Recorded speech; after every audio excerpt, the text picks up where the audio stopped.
Hello and welcome! Bem-vindo à nossa aula sobre o verbo to be. O verbo to be, que é aquele super famoso que eu tenho certeza que você já ouviu falar alguma vez na sua vida, na escola, já aprendeu.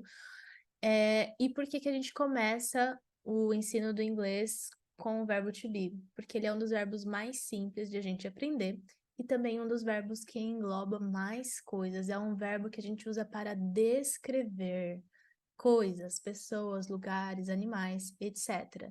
Então, dá uma olhada aqui, ó. A gente usa para descrição, profissões, nacionalidades, localização, idades, sentimentos e etc. Ou seja, o verbo to be é um verbo só que dá para ser usado em vários contextos. Exemplos. I am a student. Eu sou um aluno ou uma aluna. Mary is a good person. Mary é uma boa pessoa. Então, nós temos o verbo to be aqui, conjugado no I am e na Mary is, ok? O que significa qual a tradução de to be? Em português significa ser ou estar. Então, a gente vai pensar, eu sou um bom aluno, Mary é uma boa pessoa, ok? Mas eu também posso falar, eu estou em casa, ele está no Brasil, etc. Então, vamos seguir em frente.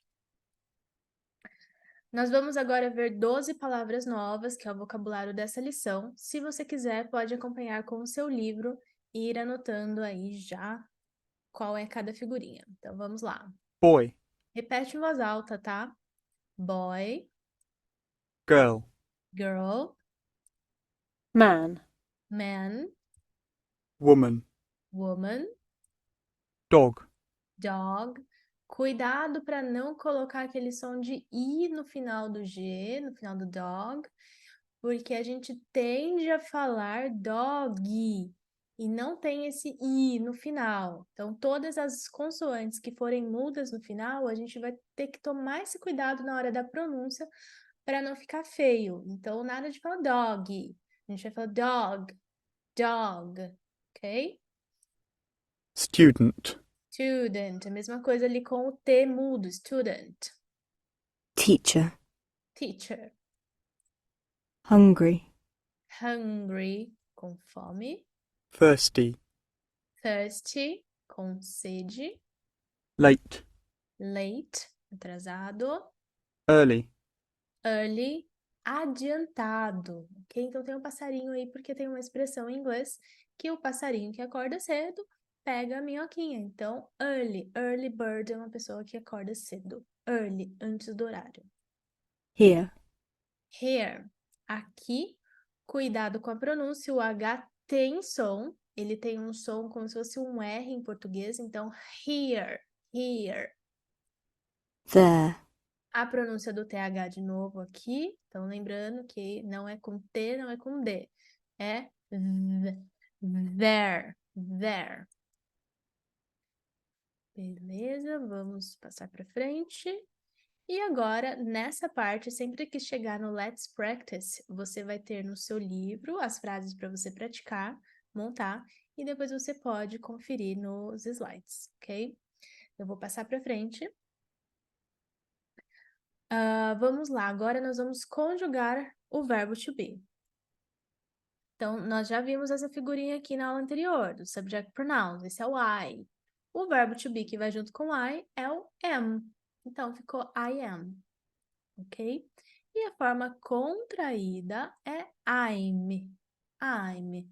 Eu sou ou eu estou. Lembrando que qual é o verbo to be que vai com I? Am. Sempre, memorizem isso. I am. E agora no you. Agora é a segunda forma da conjugação do verbo to be. O are. You are. You are. E a forma contraída, your. Pronúncia your.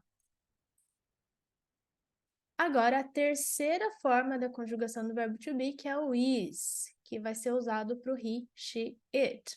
He is, ele é ou ele está, ou abreviou, contraiu his. She is, she's. It is, it's. We are, we're, we're. You are, you're. They are, they're, they're. Cuidado com essa pronúncia que é igual à pronúncia do lá, que é there. Então, são duas palavras que têm escrita diferente e pronúncia igual. There, abreviação do they are, e there, lá, igual a pronúncia. Então, aqui, agora, o resumo de tudo que eu falei. O subject pronoun em azul, o verbo to be em amarelo e aqui o complemento do vocabulário novo dessa lição. Aqui do lado de cá, as formas contraídas.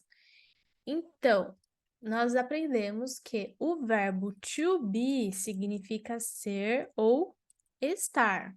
Porém, quando eu conjugo ele tem três formas: am, is ou are.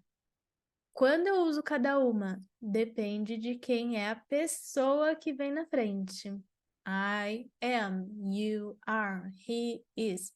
E você vai memorizando essa conjugação do verbo to be, porque ela vai ser mega importante para a sua vida inteira no inglês, ok? Fechou, então. Vamos para a forma negativa agora do verbo to be. Vou passar aqui um pouquinho para frente. To be negative. Para fazer o negativo, eu preciso somente acrescentar o not na frente. Então, I am era afirmativo, I am not negativo. Eu não sou, eu não estou. E a forma contraída, I'm not. You are not ou you aren't. Então, agora a gente vai contrair o are com o not. Junta eles e fica aren't. Aren't. Cuidado com a pronúncia. He is not. Vou contrair o is com o not. He isn't. Olha a pronúncia. Isn't. Isn't. She is not. Mesma coisa. She isn't. It is not. It isn't. Lembra que he, she, it são terceira pessoa? Os três são terceira pessoa? Então, eles são quase como se fossem... Eu brinco que eles são trigêmeos. Então, tudo que acontece para um vai acontecer para os três, sempre em inglês. Então, aqui no verbo to be também, o is é usado para a terceira pessoa. He, she ou it. Sempre igual. We are not. Contraído, we aren't. You are not. You aren't. They are not. They aren't.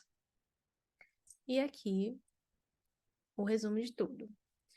Então, lembrando aqui a forma completa, sujeito, verbo to be, not, e o complemento, o restante da frase. E aqui a forma contraída.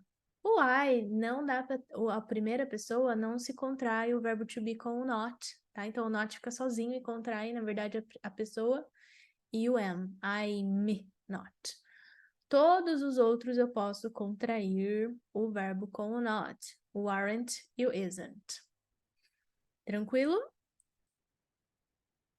Agora aqui, ó, let's practice. Essa parte você vai fazer no seu livro, por escrito, e depois volta para conferir lá nos slides. Vamos ver a forma interrogativa agora do verbo to be. Para fazer pergunta, em português, a gente coloca uma interrogação no final da frase e a frase continua igual. Em inglês, a gente não pode fazer só isso. A gente precisa demonstrar de alguma forma que essa frase é uma pergunta, sem ser só com a interrogação no final. Então, o que a gente vai fazer? Vai pegar a nossa pessoa, o subject pronoun, e o verbo to be, e inverter de lugar. Inverte a ordem. Então, lembra que era I am? Para fazer pergunta, am primeiro e depois o I. Então, vai ficar assim, ó. Am I? Eu sou? Eu estou? E agora a gente não vai contrair. Na interrogativa não contrai. Porém, se você faz uma pergunta, você precisa responder essa pergunta. E como que eu respondo? Yes, you are. No, you aren't. Resposta curta, não preciso responder longa, com toda a informação que você fez na pergunta, ok? Continuando. Are you? Você é? Você está? Alguma coisa? Yes, I am. No, I am not. Is he? Então, lembra que a afirmativa era he is. Inverta a ordem. Is he? Responde. Yes, he is. No, he isn't. Is she? Yes, she is. No, she isn't. Is it? Yes, it is. No, it isn't. Are we? Yes, you are. No, you aren't. Are you? Vocês são ou estão? Yes, we are. No, we aren't. Are they? Eles são ou eles estão? Yes, they are. No, they aren't. E aqui tudo que a gente acabou de falar. Então, lembrando, inverteu o sujeito da frase com o verbo to be. Só uma coisa aqui que eu esqueci de falar. Aqui em azul, nós temos os subject pronouns, que são palavras que substituem nomes.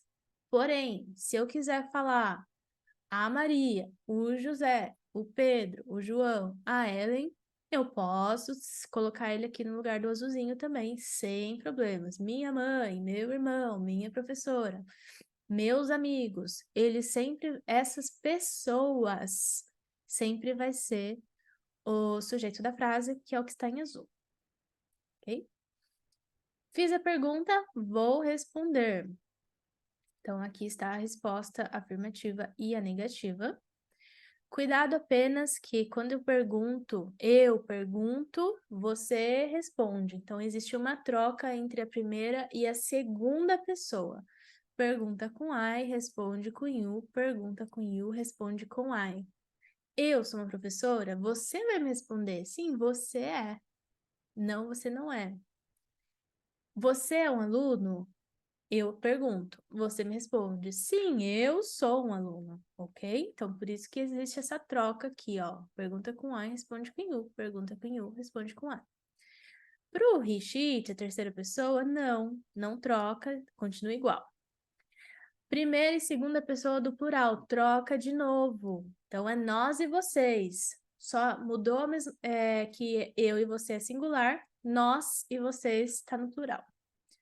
E o they, que é a terceira pessoa do plural, pergunta com they, responde com they. Tranquilo? Às vezes é um pouquinho confuso esse negócio de troca-troca, mas vocês vão entender aos poucos, conforme vai praticando, e vai ficar fácil, vai ficar simples. Não se preocupe. Pessoal, qualquer dúvida, qualquer coisa que vocês queiram perguntar, deixa aqui nos comentários que eu vou responder para vocês, tá? Não fiquem com dúvida, porque é uma dúvida que é pequenininha, lá na frente fica grandona. Então, é isto por essa aula. Agora, a sua tarefa é fazer os exercícios do livro e escutar o áudio na plataforma e completar os exercícios da plataforma também, que são em formatos de joguinhos. Vejo vocês na próxima aula. Bye, bye!